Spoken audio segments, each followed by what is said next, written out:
Hey everyone, this time we read Missile Commander by Tony Temple. About half of this book is the story of Missile Command, and I think Tony tells it really well, but I kind of prefer the way Alex Rubin tells it in his book 8-Bit Apocalypse. One thing that Tony adds, though, that I don't remember from Rubin's book is the story about Atari's European division, especially their production facility in Ireland. I found that to be really interesting, and I think that probably could have been its own standalone thing. He spends a decent amount of time on it, and for good reason, because it's a very interesting story. The majority of the book, though, is on Tony's experience with the game. He starts off with him sort of learning about video games, and particularly Missile Command. He also talks a lot about the Cold War at the time, which makes sense because that's how Missile Command really came about. The really important thing for this, though, or at least the part that I found the most interesting, and I feel like should have been the entire book, was Tony's experience trying to set the world record for Missile Command. So let's talk a little bit about Missile Command. The game was created by David Toyer, and thank you very much, Tony, for spelling that out phonetically for me, otherwise I would have said it wrong again. Anyway, Missile Command is based around a really simple thing at Atari, where it's an easy game to learn, but it's a very hard game to master. You are defending 6 cities with 3 missile batteries, as you can see here. There you have enemy missiles coming in from above, which are those red lines, or at least the Crayola crayon I was using said red line, and you are just trying to blow them up and prevent the cities from being destroyed.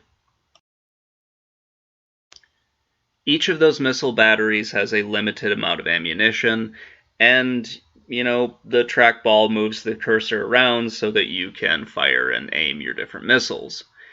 The differences between the home console port, which is the one I'm more familiar with, is you only have 1 missile battery just because of the fewer number of buttons on the actual Atari controller. The arcade has 3 buttons, 1 for each battery. The controller for the Atari 2600, just 1, so they simplified it down for you. I should mention some of the conversion kits that both Alex Rubin talks about and also Tony talks about in his book. One of them that I thought was really interesting, and this was also a concept that Toyer talked about, where they wanted to have different elevation, as you can see here, where you'll have some of the missile batteries that are up on a hill, or you'll have a city that's up on a hill. So it changes the strategy that you're going to have to use in order to really try to complete the game. Like a lot of other arcade games, there's no way to win Missile Command. You will eventually meet the end. It's after you've lost all your cities, you get a flashing red and white "the end" at you.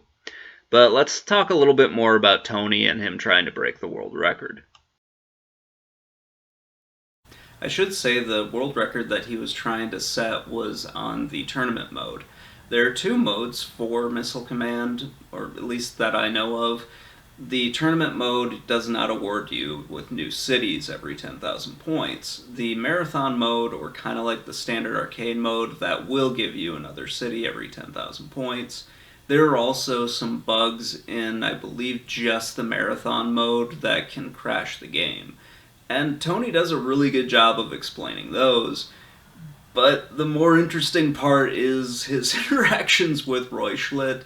So Roy Shildt had set the record allegedly back in 1985, and he's a very colorful and incredibly controversial character. Twin Galaxies overall did not like him very much. I'm pretty sure that Billy Mitchell didn't like him. He showed up in King of Kongs, the documentary about Steve Wiebe trying to set the world record in Donkey Kong. And Roy Shildt is kind of like the physical embodiment of all the macho American stereotypes. He's just a very bizarre character, and I don't know why he cared so much about this record. It seems very odd to me. So Roy basically had gone around harassing everyone, but particularly Twin Galaxies. because he didn't think that he got the sort of attention and the credit that he deserved, or at least that he felt he deserved, for allegedly setting the record in Missile Command. So I should take a second here. Twin Galaxies is an arcade, and also like they're kind of like the scorekeepers for arcade games. They're the ones who track all the world records. I don't know if they're better now, but they were fairly controversial for a while. They often would set world records without any actual evidence being provided. It would just take a phone call to them. And especially if you watch some of the documentaries like King of Kong, they come across really terrible in that, especially when they have some of the referees are actually the people who set scores. So if you wanted to replace one of those referees' scores, they would put you through a lot of garbage like they did with Steve Wiebe. But that story's for a different video. This one, we're just talking about what Tony presents to us. And he gives a lot of detail about Roy being very pissed off that Tony beat his record. And Tony also explains some of the issues with Roy's record. He never says that it was fraudulent, at least I didn't read it that way.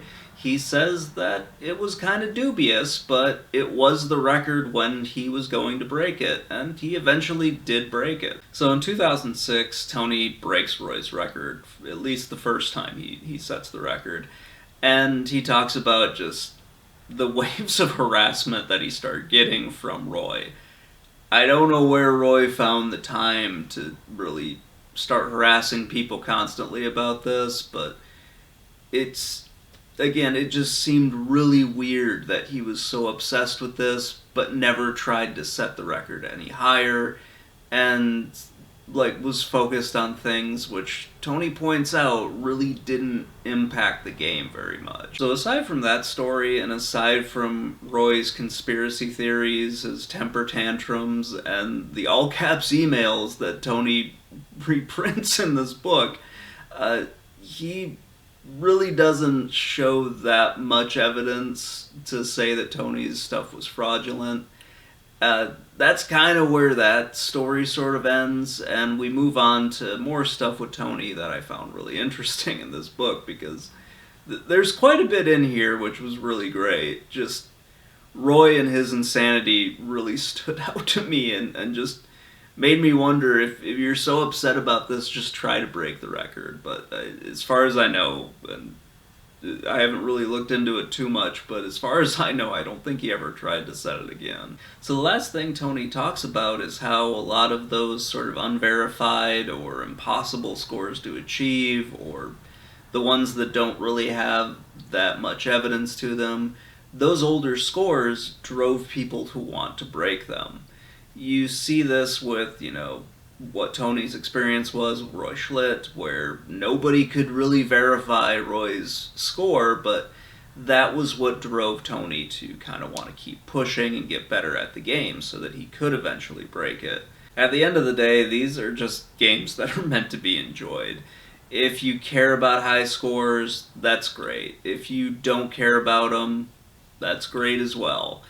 You're just supposed to play these games and have fun. If you want to turn them into a competition because that's, just something that you need, that's great. You have that avenue to do that through, the Twin Galaxies high scores, or just setting your own high score over and over again on your own machine. So this was a really great book to read, and it gives you a lot of insight into early 80s arcades and also the arcade scene now.